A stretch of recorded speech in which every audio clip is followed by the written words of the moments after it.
Je m'appelle Pierre Rabhi. Je suis né en Algérie, dans les territoires du sud, dans le désert. J'ai été éduqué aussi bien dans ma tradition que dans la tradition moderne. J'ai vécu à Paris quelques années et puis depuis Paris, on a décidé avec celle qui devait devenir mon épouse de retourner à la terre.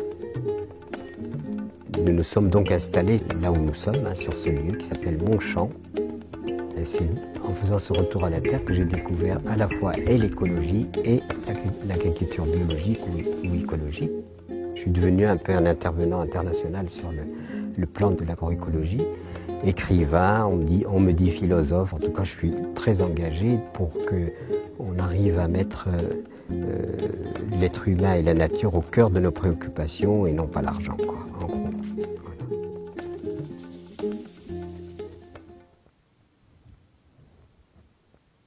Est-ce que vous pensez que les mentalités commencent enfin à changer et que l'agroécologie, on se dit oui, ça peut nourrir la planète?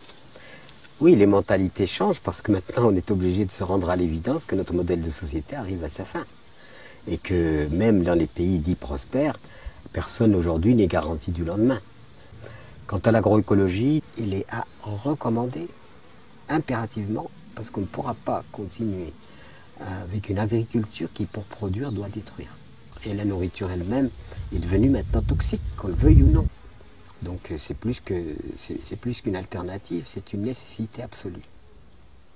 On a pu penser, ou certaines personnes ont pensé, que l'agriculture intensive pouvait nourrir la planète. Et est-ce que c'est pas justement elle qui va détruire la planète? Aujourd'hui, la planète est exposée à une pénurie alimentaire mondiale sans précédent. Parce que, en fait, il n'y a plus de paysans, dans les pays du Nord en tout cas.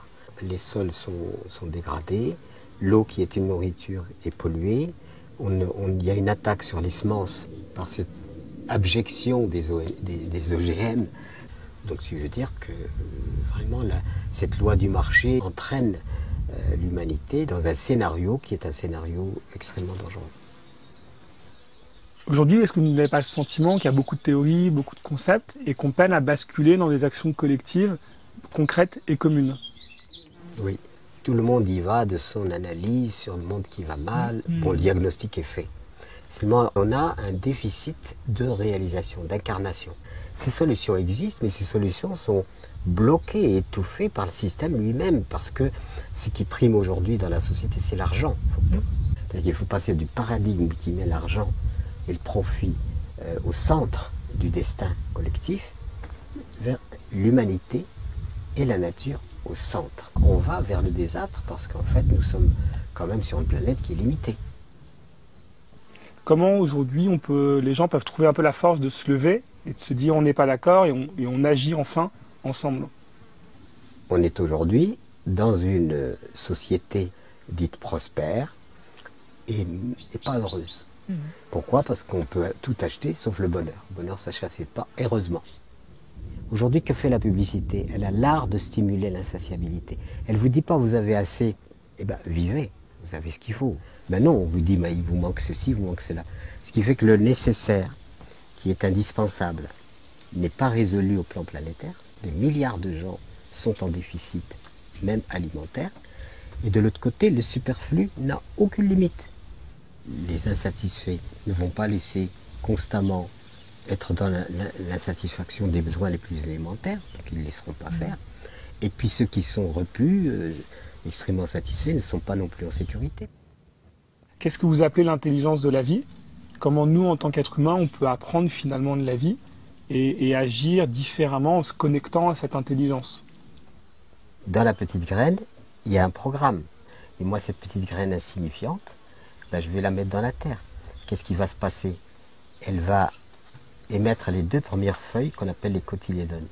Mais les cotylédones vont naître des substances que la graine aura stockées en elle-même par anticipation. Vous vous rendez compte? Et qu'est-ce que la vie nous dit? C'est que dans la vie, il n'y a aucun élément qui roule pour lui-même, comme on dit. Il reçoit et il donne. C'est cette interdépendance, si vous voulez, qui tisse en quelque sorte cette puissance de la vie. Pour que ça soit aussi bien organisé, c'est qu'il y a intelligence quelque part.